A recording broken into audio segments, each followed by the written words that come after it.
¿Estás bien? He roto el lápiz. ¿Está bien, Tony, señor Stark? tranquilízate. Tony. ¿Cómo salió del agujero de gusano? Un momento, Tony. ¿Qué ha dicho? Tony. Perdón. Voy a revisar el traje. A comprobar. Vale. Comprueba el corazón. Comprueba... ¿Es el cerebro? No hay indicios de actividad cardíaca ni cerebral anómalas. ¿Me han envenenado? Mi diagnóstico es que ha sufrido un fuerte ataque de ansiedad. ¿Yo?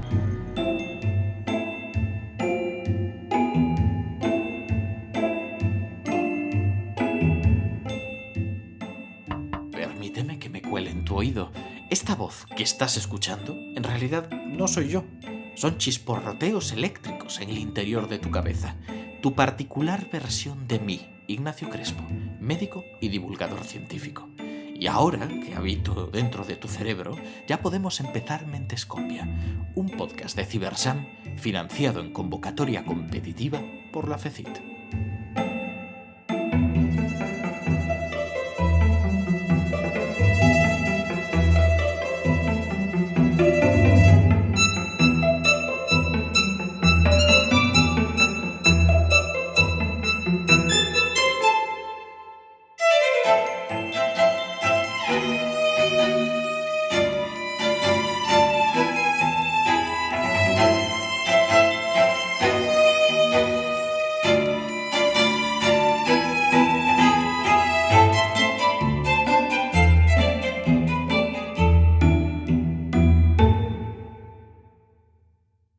Imagina una congoja que te paralice por completo. No es que respires más rápido, es que la vida se te escapa con cada bocanada. No es que el corazón lata más deprisa, es que cada pulsación amenaza con detonar tus entrañas. El sudor te abraza, tu vista se nubla y tu cerebro es como un vaso bajo una catarata de información, siempre en pleno desbordamiento. ¿Qué nos está pasando? ¿Estamos estresados o hay algo más? ¿Hay algo que podamos hacer para controlar todo este sentimiento? Pues para responder a todo ello tenemos con nosotros a Rafael Tavares, que es psiquiatra, psicoterapeuta, catedrático de psiquiatría en la Universidad de Valencia e investigador principal del Centro de Investigaciones Biomédicas en Red de Salud Mental del Ministerio de Ciencia e Innovación, así como director de la Unidad de Investigación en Autonomía Personal, Dependencia y Trastornos Mentales Graves de la Universidad de Valencia. Y aparte de todo esto, resulta ser académico de la Real Academia de Medicina y Ciencias Afines de la Comunidad Valenciana. Muchísimas gracias por estar con nosotros, Rafael. Muchas gracias a ti, Ignacio, por estar aquí en Mentescopia. Nada, un placer porque estoy aprendiendo un montón de cosas de vosotros. Fíjate que, a fin de cuentas, de algo me acuerdo de la carrera, ¿no? Pero lo tengo difuminado, el paso del tiempo, el no haber repasado los libros del MIR y los libros de la asignatura, pues hace que se pierda. Pero en concreto, de la ansiedad, me acuerdo de algunas cosas en concreto que me parecen muy interesantes, porque quieras que no, todo el mundo sabe más o menos o tiene una idea de lo que es la ansiedad y se lo atribuye, ¿no? Se lo autodiagnostica, pero no sé si es tu experiencia. Me da la sensación de que la gente no cae en que también es un trastorno mental que vosotros tratáis. Entiende que es casi como un estado de tu día a día, pues estás más o menos ansioso. Así que mi primera pregunta es esa. ¿Qué diferencia el que un día puedas decir estoy un poquito ansioso de lo que es realmente la ansiedad? Yo creo que es importante hacer una pequeña reflexión en relación con todo esto, Ignacio. Creo que es relevante señalar que la salud mental es un estado de bienestar en el que la persona es capaz de hacer frente al estrés. El estrés normal de la vida, es decir, de trabajar de forma productiva, de relacionarse en la comunidad, ¿no? En este sentido positivo, pues la salud mental es un fundamento, ¿no?, del bienestar individual. Cuando no somos capaces de hacer frente al estrés de la vida, pues eso puede tener una repercusión sobre nosotros, ¿no? Si no tenemos una buena resiliencia y una buena resistencia, pueden aparecer los trastornos, el malestar y los trastornos. Es importante señalar que la ansiedad o el miedo, eso no es igual a patología. Claro. Eso no es una patología. Tener ansiedad, tener miedo, tiene un componente adaptativo porque son señales de alarma. ¿Cuándo se convierten en trastornos? Cuando aparecen de una manera exagerada, excesiva, cuando hay alteraciones conductuales como consecuencia de esa ansiedad y ese miedo extraordinario. El miedo, en líneas generales, es una respuesta, por lo tanto, de alerta emocional ante una situación inminente, una amenaza inminente, que puede ser real o no, Claro. pero es inminente. Y la ansiedad, para que nos entendamos todos, hace referencia a pues, una respuesta anticipatoria a una amenaza futura. Por lo tanto, podemos entender que el miedo y la ansiedad, si se circunscribe a estos aspectos, pues tiene un componente adaptativo. Nos permite adaptarnos a las situaciones estresantes de la vida. Si somos capaces de aguantarlo, de resistirlo y de seguir viviendo de una forma más o menos normal. Para mantener cierta alerta, ¿no? Podríamos decir. Efectivamente. Es decir, ahí es donde está esa relación también con el estrés que mucha gente entiende. Porque todos los mecanismos relacionados con el estrés han sido estudiados dentro de esta estructura de vigilancia y de alerta fisiológica y psicológica. Desde los estudios pioneros de Cannon y luego los posteriores, el estrés se ha relacionado con esta activación de los sistemas nerviosos autónomos, el simpático y el parasimpático, como respuesta ante situaciones de amenaza, de riesgo vital para los animales, los modelos animales o para nosotros, de tal manera que se activa el organismo con la idea de huir, de salir corriendo o de hacer frente con la lucha a esas amenazas, ¿no? En este sentido, pues sí que es muy importante entender que el estrés de la vida, los factores psicológicos, emocionales, físicos, sociales, económicos, los que queramos, pueden alterar nuestro equilibrio interno, y en ese sentido pues puede aparecer distrés o pueden aparecer situaciones que nos alteren, ¿no? Claro. Situaciones que nos alteren. Eso me da pie a hacerte otra pregunta, y es si vamos ya más en concreto, para poner ejemplos, para podernos poner en la situación de alguien que sufre este tipo de... Bueno, ya has dicho que no es patología en concreto, pero puede llegar a serlo en cierto modo, ¿no? Si es desadaptativo. ¿Qué ejemplos nos darías? ¿Qué situaciones dirías que puede vivir una persona que sufra ansiedad? Ya digo que la ansiedad la vivimos todos constantemente, ¿no? A lo largo de nuestro día. Nos levantamos por la mañana y podemos estar preocupados, ansiosos, en relación con si llegamos tarde al trabajo, quién nos va a recibir en nuestro puesto de trabajo, si tenemos que hacer una presentación, si tenemos que encontrarnos con personas nuevas. Es decir, que los elementos que provocan ansiedad o miedo están permanentemente, en cualquier momento, a lo largo de nuestro día a día, nuestra vida cotidiana. Esta es una sensación de desasosiego, de tensión, de preocupación, porque tiene un elemento cognitivo, un elemento emocional, un elemento incluso físico, fisiológico, que podemos sentir como falta de aire, presión.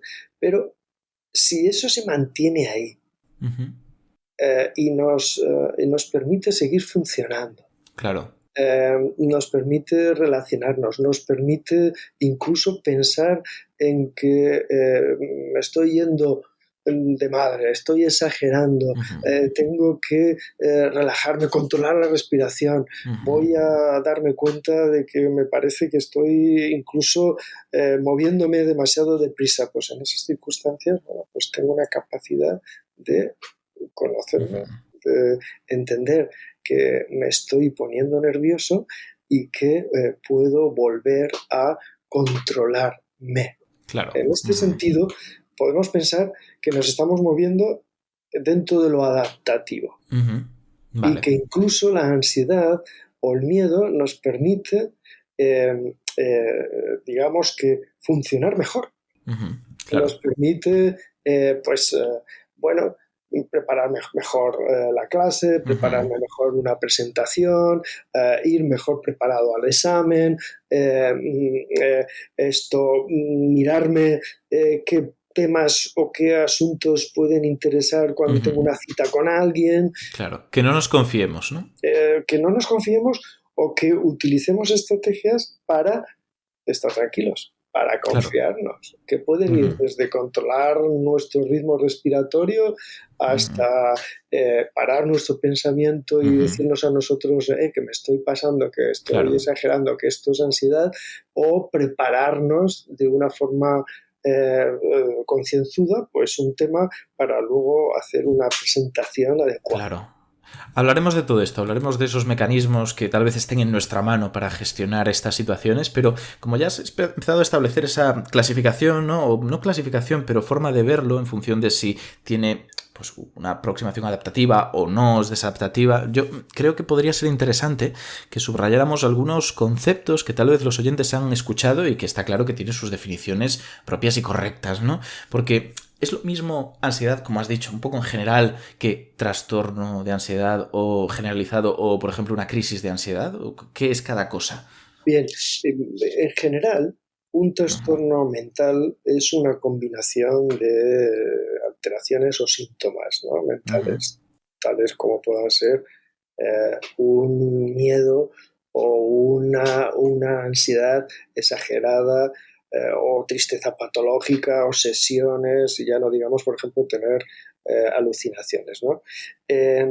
Esta combinación de síntomas también puede estar asociado a signos objetivos como son las alteraciones conductuales que una persona con un trastorno de ansiedad pueda desarrollar porque va y resulta que evita un objeto fóbico que le provoca una enorme ansiedad, ¿vale?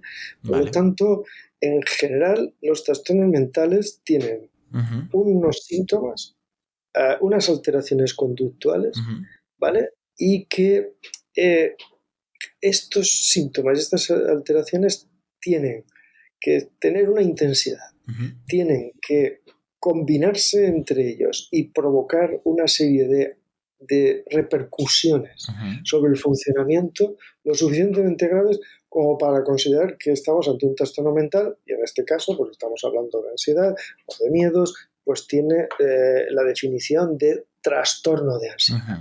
¿Vale? Esto es muy importante porque nos permitirá diferenciar claramente si estamos en una situación de ansiedad, digamos, adaptativa o ansiedad normal, si estamos en una situación de malestar emocional como consecuencia de los problemas de la vida que nos provocan síntomas de ansiedad como pueda ser el desasosiego, las dificultades para dormir,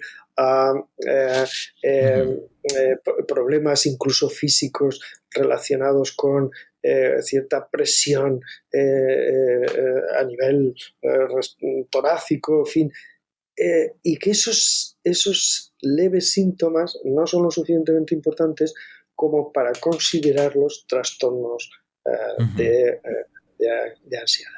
Por lo tanto, para mí es muy importante que los oyentes entiendan, en primer lugar, que la ansiedad y el miedo no es igual a patológico, que son respuestas de alerta que tienen una base biológica muy importante y que tienen un componente desde el punto de vista cognitivo, psicológico y adaptativo muy importante, que a veces esos síntomas, esa ansiedad o ese miedo puede tener una intensidad importante, pero no lo suficiente para considerarse como un trastorno mental de ansiedad, porque no es lo suficientemente importante, porque es puntual, porque tenemos capacidad de manejarlos, nosotros capacidad de manejárnoslo, porque tenemos una buena red social, tenemos amigos, lo podemos hablar, y entonces eso es un malestar emocional con síntomas de ansiedad. Y luego estaría en tercer lugar cuando esto se va de madre por completo, está fuera de nuestro control, genera una intensidad muy importante la ansiedad y provoca una repercusión en nuestro funcionamiento lo suficientemente grave. Ahí sí que ya estaríamos hablando de trastornos de ansiedad, y los trastornos de ansiedad, como tú estabas señalando hace un momento, pues pueden ser de distintos tipos. Pueden ser trastornos de ansiedad por separación, pueden ser trastornos de ansiedad de tipo fóbico, porque tenemos una fobia específica, un objeto, una situación, a un animal, a las relaciones sociales, porque se trata de una fobia social. Puede ser los trastornos de pánico, que es una especie de tormenta de síntomas de ansiedad, y puede ser una agorafobia, que en concreto pues son las personas que tienen un temor exagerado, excesivo, ante un conjunto de situaciones, como puede ser usar el transporte público, estar en espacios abiertos, coger y encontrarse en lugares cerrados. Eso lo llamamos agorafobia. Luego habría último trastorno de ansiedad, que es el trastorno de ansiedad generalizado. Este sería, así de una manera muy sintética y muy rápida, lo que llamamos los trastornos de ansiedad. Vale, yo creo que ya nos vamos haciendo una idea. Entonces la siguiente pregunta es, más que una pregunta, es un apunte, ¿no? Dejar claro hasta qué punto esto es frecuente, porque la gente entiende que ansiosos nos podemos sentir todos, como ya has dicho, pero llevarlo a este punto, ¿no? Que ya sea un trastorno de ansiedad, ¿cómo de frecuente es? ¿Estamos hablando de algo muy prevalente? Sí, estamos hablando de, cuando hablamos de trastornos de ansiedad, junto con los trastornos afectivos, los trastornos más prevalentes. Estamos hablando desde el punto de vista epidemiológico, pues la prevalencia a año estaría en torno entre el rango entre el 15 y el 20% de la población, y que es mucho más frecuente en mujeres que en hombres, ¿no? O sea, que se trata de un trastorno bastante prevalente, y que hay una diferencia casi de 2-1 entre mujeres y hombres, y que el nivel también socioeconómico pues influye, de tal manera que las personas con un nivel socioeconómico más alto pues tienen una menor prevalencia de trastornos de ansiedad. Claro, esto que dices me parece súper interesante porque, vale, hay una diferencia muy notable en la prevalencia entre hombres y mujeres. Y ya dices que también en el nivel socioeconómico. Eso nos hace pensar que hay, por lo tanto, un condicionamiento cultural o ambiental, pero también quiero preguntarte si hay un condicionamiento biológico. ¿Sabemos algo de las bases biológicas de la ansiedad? Claro, ahí en relación con la ansiedad, como con otros muchos trastornos psiquiátricos, nosotros desarrollamos una visión o modelo que conocemos como modelo biopsicosocial. Es decir, que en el origen la aparición, es decir, lo que llamaríamos la precipitación del trastorno mental, y luego lo que es el desarrollo de la evolución de la enfermedad mental, pues se dan toda una serie de factores biológicos, psicológicos y sociales que interactúan entre ellos, ¿no?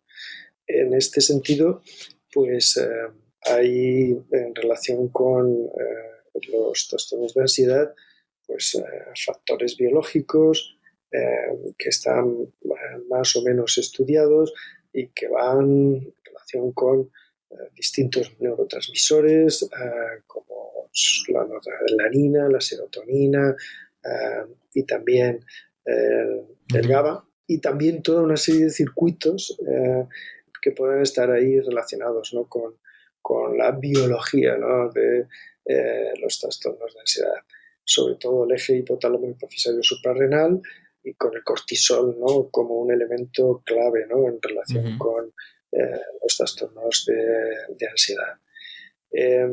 Desde el punto de vista psicológico, También se ha hablado, ¿no?, de una serie de factores que pueden estar influyendo.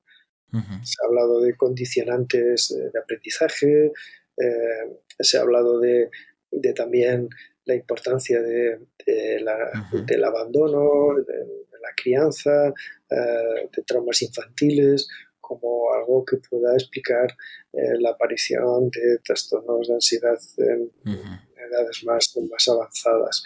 En definitiva, como ves, todo un conjunto de factores que también son inespecíficos y que podrían estar relacionados con otro tipo de trastornos mentales, y que eso apunta o podría explicar por qué los trastornos de ansiedad son los trastornos mentales que cuando aparecen se combinan con más facilidad con otros trastornos mentales, sobre todo los afectivos.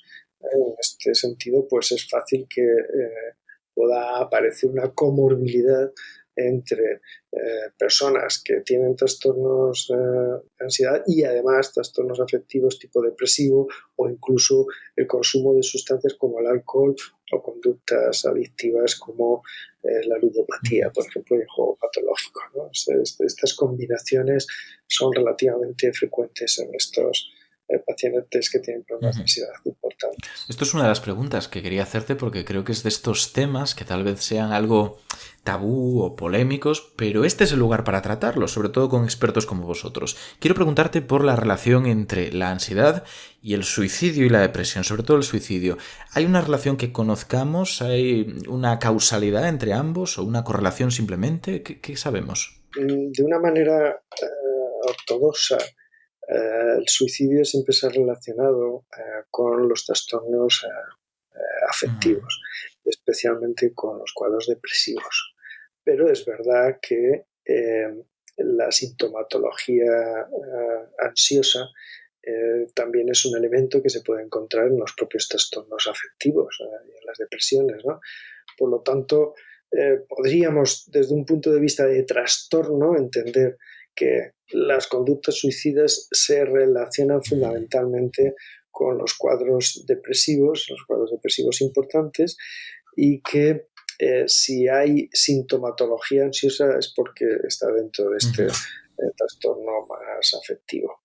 No hay necesariamente una relación entre determinado tipo de trastorno de ansiedad y una conducta suicida, más allá de, bueno, pues de que a veces se trata de personas que tienen problemas que les provoca un malestar muy importante, unas alteraciones en el funcionamiento muy importantes, y que les puede provocar en una situación en la que, bueno, pues consideren que así no merece la pena vivir, ¿no? Podríamos decir que en algunas ocasiones coinciden en las mismas personas, pero no porque una sea la causa de la otra, ¿no? Eso es, esta es una buena observación. Vale, pues yo creo que es importante tener eso en cuenta, ¿no? La diferencia entre que haya una causa o que simplemente se correlacione, porque tal vez ambas están causadas por otra cosa, un tercer evento, ¿no?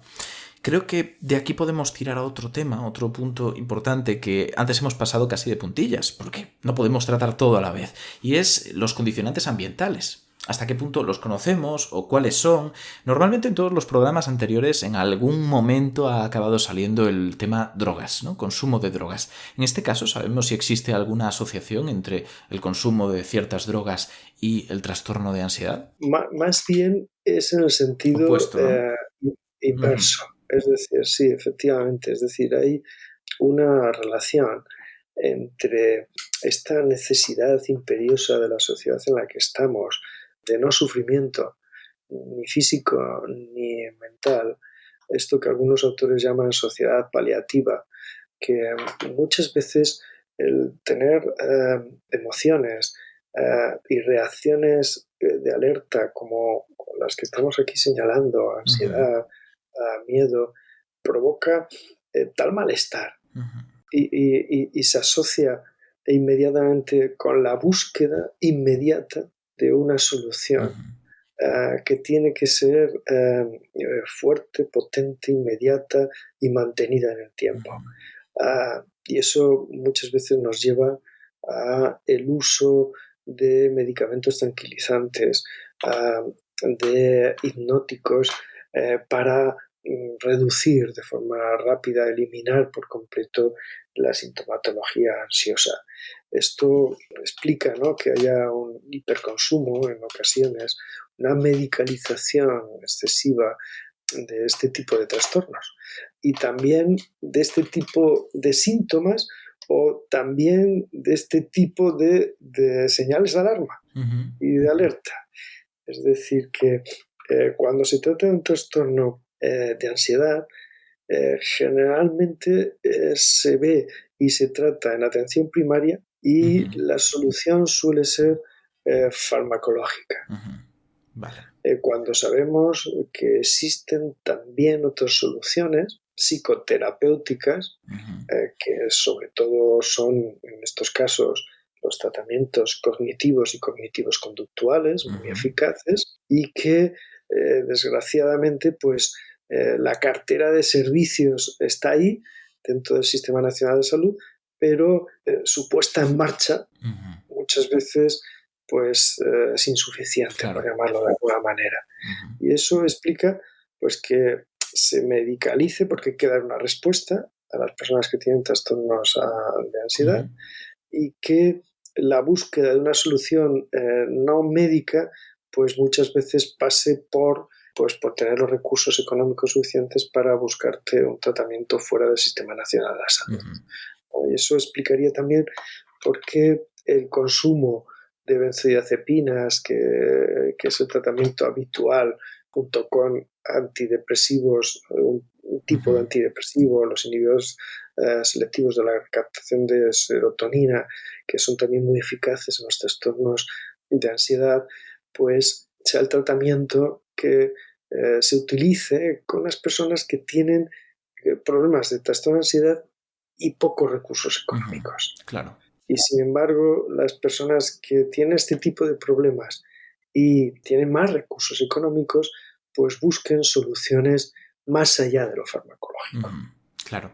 Y voy a aprovechar este momento para preguntarte si podrías puntualizar un poco más esas dos posibles vías, a veces compatibles, de tratamiento. Por un lado, la psicoterapia cognitivo-conductual, por ejemplo, y por otro lado, la aproximación más farmacológica, para que entendamos más en detalle en qué consiste cada una, qué opciones hay, qué eficacia tienen, cuáles son sus ventajas y sus inconvenientes, todo esto. Bueno, los tratamientos farmacológicos en general para los trastornos de ansiedad tienen una eficacia muy alta, ¿no? Está demostrada y evidencia los estudios que existen de ensayo clínicos, doble ciego, randomizados, estudios aquí y allá, estudios de seguimiento, pues demuestran que son tratamientos los fundamentados en los ansiolíticos o tranquilizantes y la combinación con los inhibidores selectivos de la recaptación de serotonina, pues son tratamientos de elección farmacológica. O sea que no hay nada que decir ni objetar al respecto.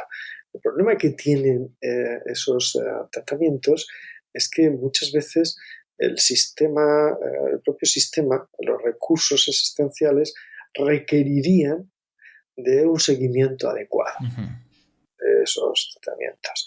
Y muchas veces lo que ocurre es que ese seguimiento no se puede hacer por la presión asistencial y porque además la cultura nuestra de los ciudadanos respecto al manejo de los psicofármacos, pues es una cultura que tiende a la automedicación. Claro. O sea, vemos esa opción, ¿no? Es una opción que a la gente se le presenta como posible. Y entonces, pues hay una tendencia, una polarización a que cuando te empiezas a encontrar mejor, pues entras y sales con los medicamentos.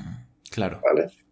Y eso, pues, es algo que puede provocar problemas importantes desde el punto de vista del manejo de los fármacos y la repercusión que puede tener sobre ti. Porque, por ejemplo, si hablamos de antidepresivos, tardan en hacer efecto. Yo entiendo que eso no es algo que puedas elegir a consumo de empiezo, paro, empiezo. En este caso, el efecto no es un efecto antidepresivo. No, ya lo sé, pero me refería a los inhibidores de la recaptación de serotonina, por ejemplo. Pero, en cambio, su efecto ansiolítico puede ser mucho más rápido. Vale.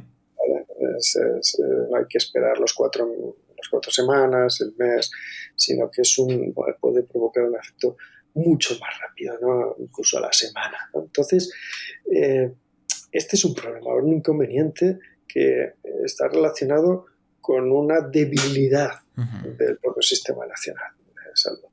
En cuanto a las psicoterapias, pues las psicoterapias son un tratamiento igual de eficaz para las fobias, para las agorafobias, las fobias simples, agorafobias, para los ataques de pánico, pero que tenemos unos servicios con poco personal, formado, y por lo tanto no es posible, ocasiones no es posible hacer unos tratamientos que requieren pues una continuidad de cuidados, de ver cada semana una vez o incluso 2 a estos pacientes, ¿no? Entonces, ahí en esas circunstancias se busca el tratamiento fuera del propio sistema, ¿no? Vale, bueno, nos hacemos una idea de la problemática que evidentemente hay que tener en cuenta y que es parte, ¿no?, de cómo se relaciona el paciente con su trastorno y con su posible tratamiento. Entonces, lo que me gustaría preguntarte ahora es precisamente sobre esta posibilidad que tal vez haya en algunos casos de que recurran no solo a la atención experta, o digo el no solo para dejar claro que no es como una alternativa, sino complementariamente a alguna herramienta que tengan ellos para gestionarlo, por ejemplo, esperando que llegue la consulta. Vale, una cosa importante que se me ha olvidado decir antes, Ignacio, Sí. es que muchas veces se combina el tratamiento psicofarmacológico y el terapéutico, ¿vale? Se combina para disminuir en la persona que tiene un trastorno de angustia o de ansiedad, disminuir los niveles de ansiedad y facilitar el propio proceso terapéutico o psicoterapéutico, ¿vale? Se complementan en ese sentido los 2 tratamientos. Que en nuestras manos existen todo un conjunto de herramientas que nos pueden ayudar a manejar mejor nuestra ansiedad, a manejar mejor nuestros miedos, a manejar mejor el estrés, ¿no? Es decir, ese conjunto de factores,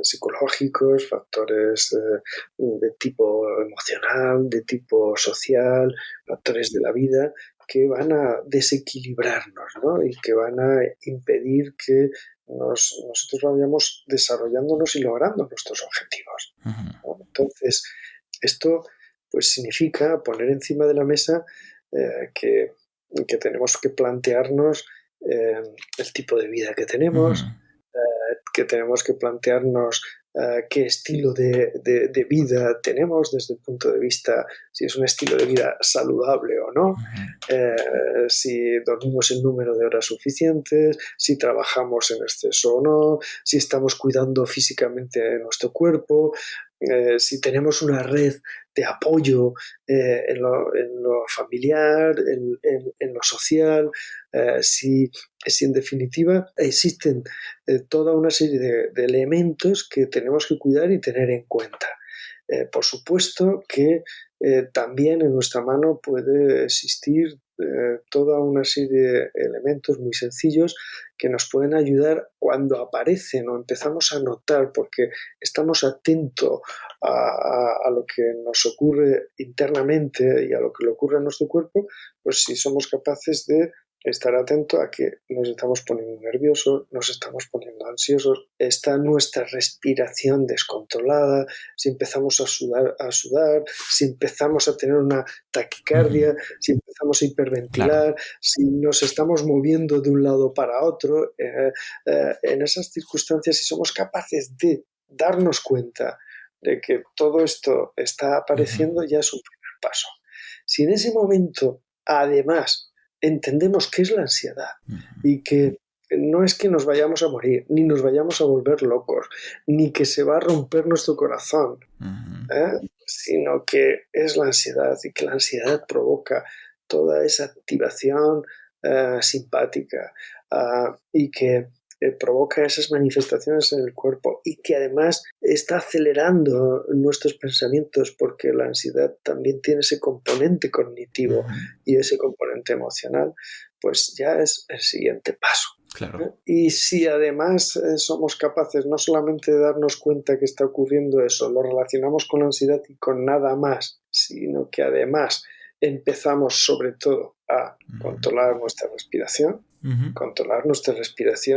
sobre todo convirtiéndola en una respiración diafragmática, es decir, respirando aire, hinchando la barriga para que el diafragma sea el que empiece a llevar el ritmo respiratorio, y cuando haya que expirar, la barriga se hunda hacia adentro y saquemos todo ese aire, haciéndolo eso durante varias veces, en un lugar, si es posible, tranquilo, sin interferencias de ruido, en un lugar en el que no haya excesiva luz.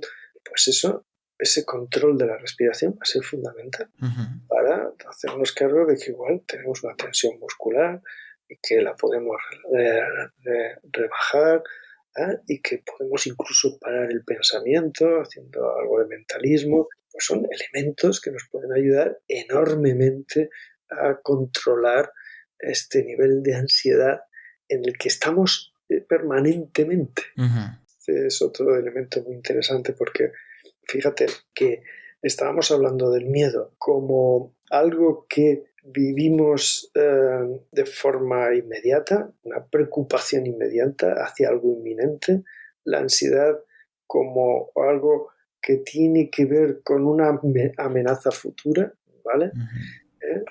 Y cómo esa ansiedad puede apoderarse de nosotros y estar ahí instalados permanentemente. Ya empiezan a ser elementos que podríamos ya hacer entrar en lo patológico, y que, claro, ese estado de ansiedad permanente, pues sin duda puede tener un efecto, ¿no?, muy negativo de desgaste físico y emocional. Claro. Voy a hacerte dos preguntas para terminar, porque sí que tenemos que ir cerrando, y una de ellas, que ya es clásica de los programas que llevamos, es: ¿cuál es para ti el mayor mito que hay en tu disciplina, en tu área en concreto, en la ansiedad? Mayor mito popular. Pues entender que cualquier manifestación de la ansiedad o del miedo es igual a patología, es igual a enfermedad, es igual a trastorno mental, es igual a alteración psiquiátrica. No es así. El miedo y la ansiedad pueden ser respuestas emocionales que en la mayoría de los casos tienen un componente adaptativo. Vale. Nos sirven para funcionar en la vida.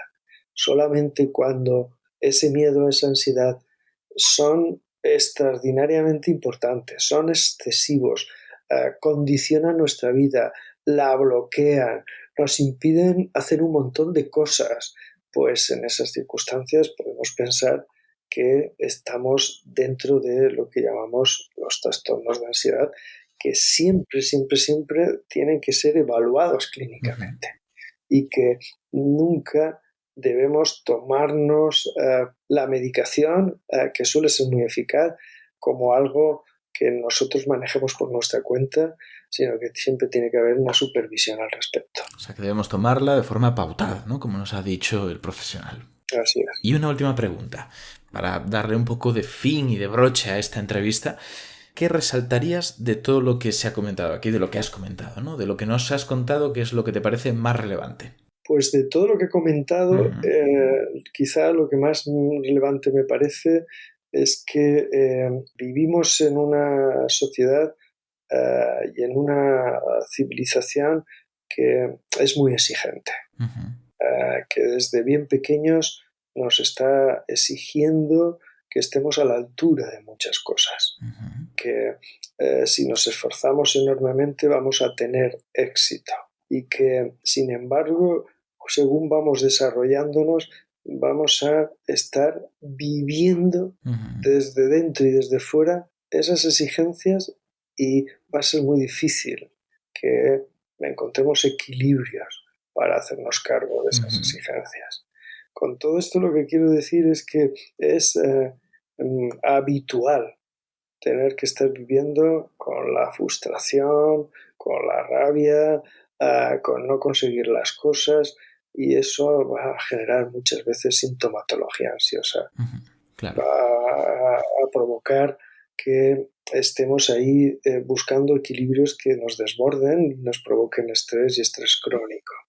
Es decir, que la sociedad en la que estamos es una sociedad que nos va a empujar a estar alerta, vigilantes, ansiosos, incluso podamos ir por el plano inclinado de un malestar y de un trastorno de ansiedad. Por lo tanto, yo lo que plantearía es que miremos el contexto en el que estamos, que miremos cómo estamos rodeados y que nos hagamos una pregunta importante, ¿no? Y es si podemos conseguir que estas cosas no nos desborden y que intentemos en la medida de lo posible buscar equilibrios que estén en nuestro alcance, que estén en nuestras manos, ¿no?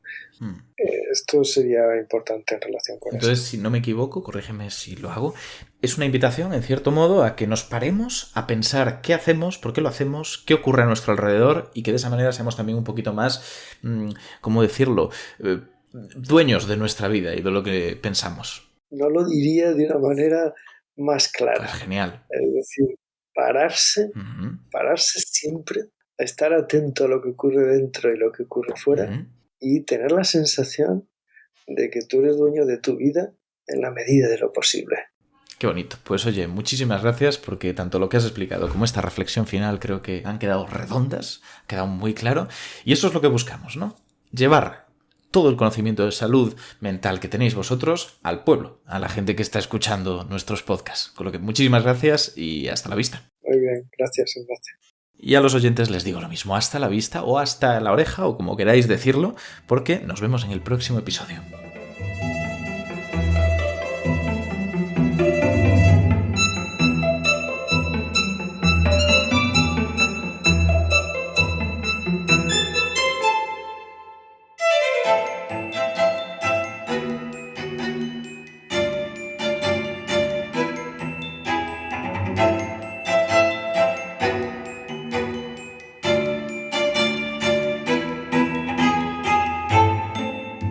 Mentescopia es un proyecto impulsado por el Grupo Multidisciplinar de Psiquiatría Translacional perteneciente a la red Cibersam, con la colaboración de la Fundación Española para la Ciencia y la Tecnología, Ministerio de Ciencia e Innovación, FECID, y Angelini Pharma. Encuentra más información sobre salud mental en nuestros perfiles de redes sociales. Busca Mentescopia en TikTok, Instagram o Twitter. Un podcast de la red Podcastidae.